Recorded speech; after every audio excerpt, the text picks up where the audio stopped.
Welcome to The Systems Thinker, a video series to help you know the whole, focus on the constraint, and reach your goal. It's not news that we're living in the data age. All the hot new stuff is based on digitalization, big data, machine learning, artificial intelligence, Internet of Things, augmented reality, digital twinning. It's never only one information system we're dealing with either.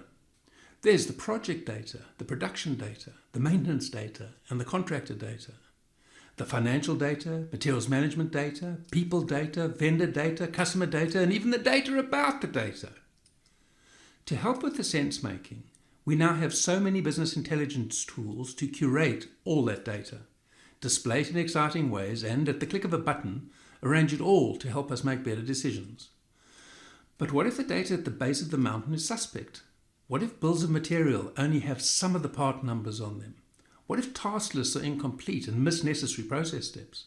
What happens when procurement has different pricing to operations and finances is different again? What if the maintenance team is working with data that is different from engineering? Understanding and insight come from knowledge.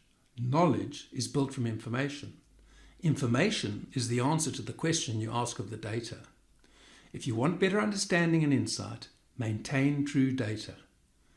That's your tip for better ways to do better work and redefine what's possible.